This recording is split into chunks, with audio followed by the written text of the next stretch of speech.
Here. Today's topic is going to be, is your marriage headed for divorce?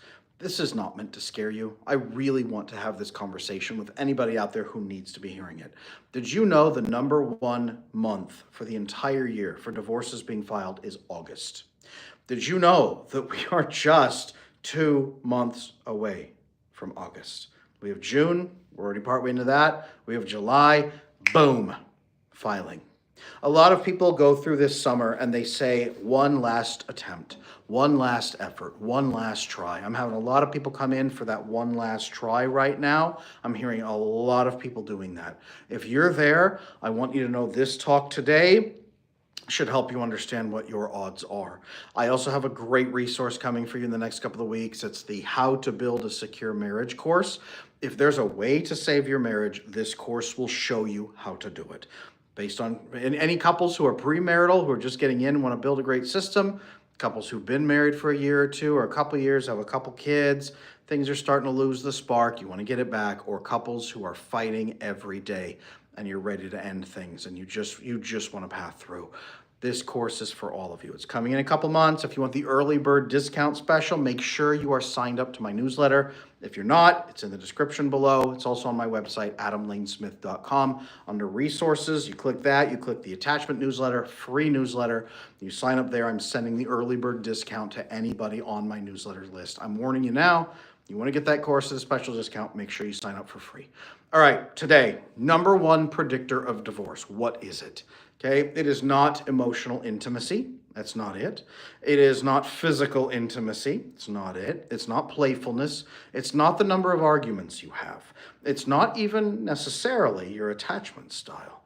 The number one biggest predictor is contempt. This comes from a lengthy amount of research from the Gottmans. Contempt. Now, how does a couple get to a place of contempt? How do you go from I'm in love with you to contempt? Now, let's define contempt. It is viewing the other person with scorn. It's mocking them. It's looking down on them. It's your brain doing a process called othering. You are other. You are not even human in my eyes, and I'm not going to treat you with human dignity. I have contempt for you. I am not even willing to acknowledge your human dignity. Even good people, when pushed hard enough, can reach a place of sometimes contempt. We call this hatred, right? Real hatred. Some people would call this a cortisol association. Your brain has logged so much cortisol with that person that their very presence activates stress and fear. Them simply being around you in any situation activates your amygdala, the fear response center of your brain, which bypasses prefrontal cortex, judgment center, to the limbic system. Fight, flight, fawn, freeze. Manage this person because they're about to make my life so much harder. And then, over time, it gets even worse. This person is my enemy. Now this person, my brain will other them and say they're not even the same species as me, okay? This is unfortunately a process that happens, and it begins with resentment. Resentment leads into contempt, which finalizes and crushes your marriage and leads to divorce. That's the process. That's the process. Alexander, I hear you. I wish you had found me earlier too, but I'm glad you have this information now so that you can make your relationships good going forward. Okay? All right. Wish you would set up a reminder for upcoming course will begin. You won't need a reminder, Jill, if you're signed up for my my newsletter. If you're signed up for my newsletter, you're going to get constant reminders that it's out, an early bird special, and go get it right now for the special discount. So, guys, if you're looking forward to the Secure Marriage course, the blueprint for building a secure marriage to help any couple build a secure, loving marriage, make sure you're signed up for my newsletter on my website, adamlanesmith.com. It's a free newsletter. It doesn't cost you anything to sign up. You just click resources, attachment newsletters right there, put in your email, you're signed up, you're going to get the early bird special discount. So it's in there. We emailed, we reached out to do therapy with you, coaching, yep. When can we hear back? Well, thank you very much. It's been a week. Something must have gone wrong. I'm curious which email you sent to. Make sure you're sending to support@adamlanesmith.com. Support support@adamlanesmith.com. Make sure you're sending to that. If you do the type form through the website that says contact me, my team, we're on it. Like we're trying to get back to people in an hour if we can.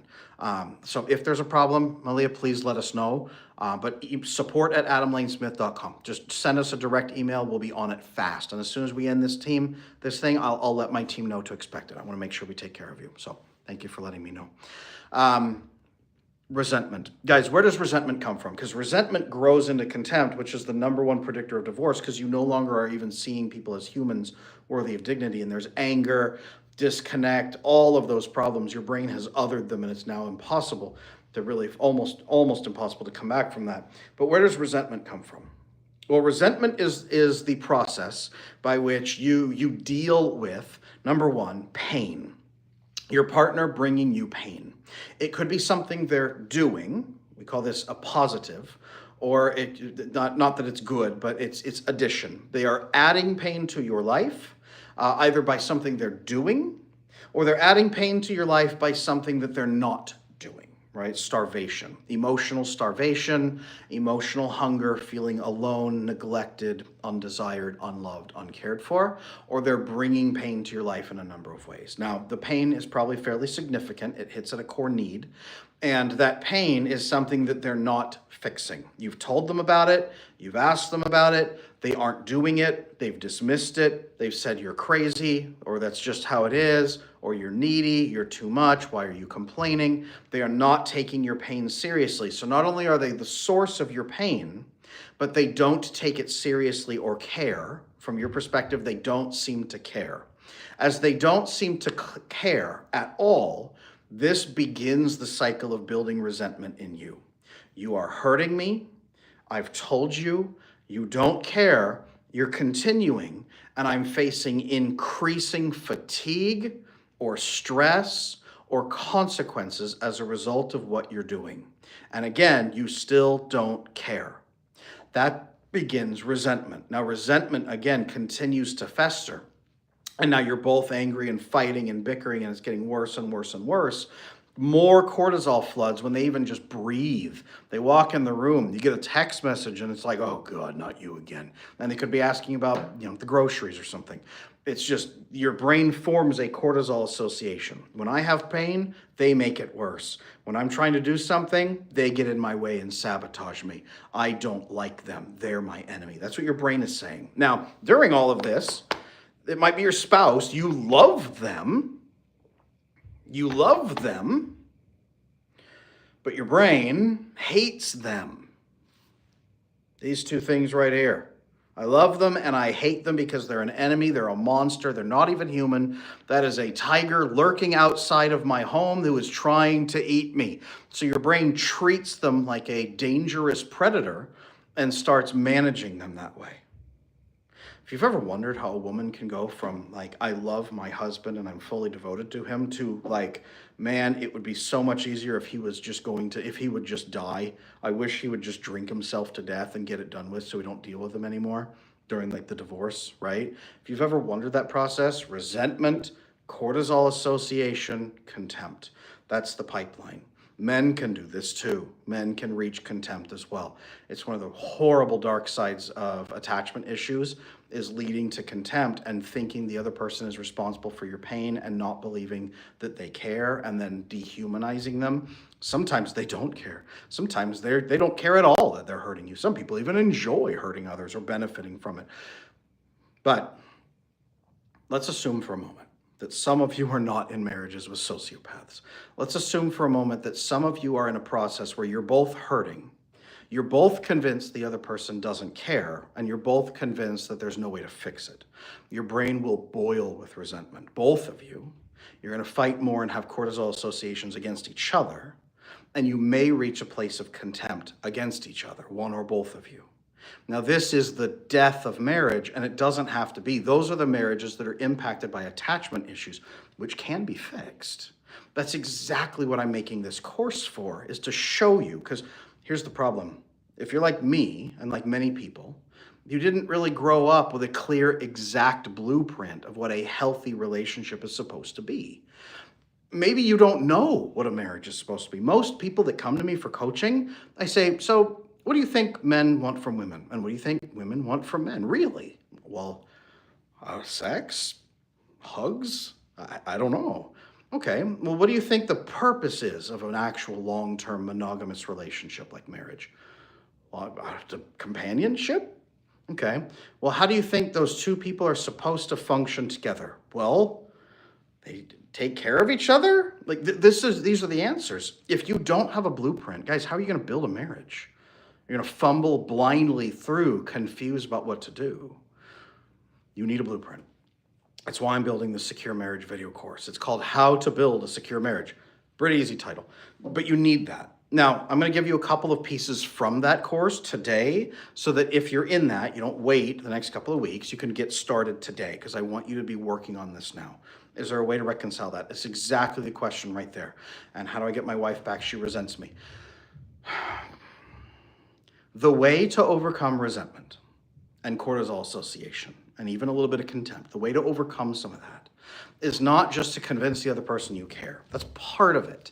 That's part of it. We need to disarm enough of the hatred by saying, I do care. This is why validation is so important. Validation is not, you're right. Validation is, I care about how you feel. So if that's how you feel, we need to take care of you. Validation, I care about you, is enormously important. And then asking questions. Help me understand. I need to understand more about your side so that I can help. How can I help and what's going on? Explain to me. Tell me what's happening. Help me understand the process. Why are you feeling that way?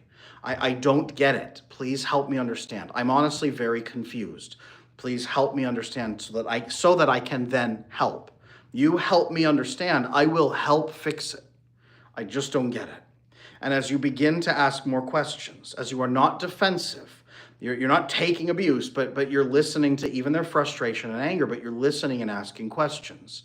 And you're trying to understand, and then you're suggesting solutions. And then you actually, and here's the big one, follow through. You actually follow through on implementing solutions permanently, and it becomes part of your daily cycle and monthly, yearly cycle, where it's not just for 2 weeks to cut down their stress, it's lifelong. And then you have an update every week about how things are going and how you're going to course adjust next and what you're going to do next to improve. You are not becoming their slave. You are working with them because you care about them. And here's the component. Both of you should be doing this with each other. We both care about each other. Cool. We both want to understand more about how the other person feels. Cool. We both want to help the other person stop feeling pain. Excellent. That is the foundational agreement for any couple to be able to work together. If a couple is not able to make those statements, probably not going to make it. The couples who don't make it are the ones where one goes, well, I've been such a victim for so long. I'm just so tired. I feel like you would have to have all of this for, I don't know, a very long time before I'd be willing to do this again and try. That's the couples who don't make it. Okay? You are my slave. Get down on the floor and lick my foot for the next year, and I'll think about caring about you. That's contempt, you guys. That is contempt. That's what contempt looks like. I'm not going to take care of you unless you prove yourself by groveling to me for a year, and then I'll consider it. That's contempt. Okay? A lot of men and women come in with that behavior. That's what kills relationships. That's what prevents things from getting better. Now, fixing that means having basic human decency and treating your partner as if they're a human, and then treating them as if there's somebody that you actually care about at all, and then saying, okay, look, I'm exhausted and fatigued. My capacity is very low. I'm going to warn you about that. But I do care about you. And if we can agree to take care of each other, we can grow our capacity over time. So I am willing to give this a shot and give you what I have. And hopefully we'll update and talk, and that hopefully will grow over time. If you can do this, this, and this for me, it will reduce my pain. It will also increase my capacity to give back to you. In return, I will give back to you. Here's what that will look like. Let's be meeting every week and updating on that to make sure both sides are happening so that we take care of each other. That's the proper way to do it. If you're fatigued and exhausted and have very little to give, that's how you do it. Not, well, I'd have to see a lot before I'd be willing. No, that's contempt. That's done. Make sense? That's it. Now you have to be having weekly updates and moving forward. There can't be, well, I'm just really busy at work this week. I don't think I'm going to be able to do what we... No, then you're choosing divorce. Well, I know I said that was going to help, but now that we're here, it just doesn't feel good to me. I just feel like I need more. No. I mean, yes, you should be growing more, but that's not an excuse for, well, I'm going to leave you in emotional starvation as punishment for my years of resentment, and you're going to grovel until I feel better. This is not going to work, okay? I thought that I'd have a lot more capacity, and I still find that I'm exhausted. I am going to take care of you, and I'm finding that we will need to take another step for me. Can we both commit to both taking care of each other this way? Can you give me one more step as I lean into the agreement we made? That's a way to handle that. See the difference? Do you hear the difference? One is dictating, one is negotiating. Not transacting. It's not a transaction. It's negotiating. I have this much. You need it. For me to give that to you, I would need this from you. Can you do that for me? Can you grow my capacity to give to you so that I can fully give to you the way you need to, the way you need from me? Negotiating. Do you hear the difference? Do you see why contempt is the destroyer? Do you see why resentment needs to be fixed before it becomes that contempt? Now, resentment comes from lack of emotional safety, lack of emotional intimacy, lack of physical intimacy, lack of respect or perceived respect. It can also come from the lack of the perception of these things. Even if you do love each other, the perception of it is crucial. Lack of trust, okay? And then not renewing the relationship, just letting it starve and die. This is crucial, you guys. I have inside my marriage course the 6 pillars of marriage, 6 pillars of a secure marriage. You have to be attending to all 6 of them together as a couple. And when you do, resentment dies and you become fulfilled together, and your capacity to love each other goes up. Did you know your capacity for loving each other is usually that bonding hormone oxytocin? Oxytocin's fascinating. When we spray up a father's nose and measure their affection to their child before and after, huge increase after. Huge increase in playing, talking, laughing, engaging. Huge. Fascinating research. Your capacity to give to each other comes from your stress levels, your bonding levels, your hormone levels, your neurotransmitter levels, your energy levels, all kinds of things that you can impact by caring for each other. A couple shouldn't be dependent or independent. A couple should be voluntarily interdependent. Your nervous systems are meant to link up like this symbiotically to care for each other. We're meant to co-regulate as humans. We're meant to nurture and enrich each other. And when we do, it's a multiplier effect. Now, our capacity grows to give to each other, but also to everybody else in our life. That's what a good marriage is supposed to be. If you don't have a good marriage, you're not seeing that, but you can build a good marriage. You just need to know what's needed and then do it. You need the blueprint. Again, my video course with the blueprint is coming in a couple of weeks. If you want the early bird special discount, make sure you are signed up to my free newsletter, adamlanesmith.com. It's on my website. Once it launches, those people on my newsletter are going to be getting the early bird discount. Do not miss out, okay? Do not miss out. Go sign up for my free newsletter. You get a bunch of attachment help anyway on there and advice and knowledge. AdamLaneSmith.com, resources, attachment newsletter. Sign up for free, get announcements of when the course drops, get your early bird discount. I'm including a lot of bonus material inside there, me role-playing with my fellow coaches about how conversations should go so you see and hear them. And it's a clear, exact roadmap for fixing resentment if your marriage is struggling in it right now. So I just want you to know that. How should a woman deal with a toxic mother-in-law? That's inside the course too. That's inside the course. Oh man, I'm glad I included that. How to deal with financial conversations, how to do co-parenting, how to deal with in-laws and damaging in-laws. All of that's inside the course too. So It'll be inside there. Make sure you guys sign up for the email newsletter and make sure you guys are on that list so you get the announcement and the special discount link. I don't want you guys to miss it. All right, make sure you are fixing the resentment in your relationship, scan for contempt, humanize your partner, work together the way I talked in this video, negotiate together as a couple. If that's hard, reach out. We're here to help you do that. But follow that pathway. The more that you treat each other like humans and ask questions and negotiate, the better your relationship gets. Take care of yourselves. I'm going to talk to you real soon.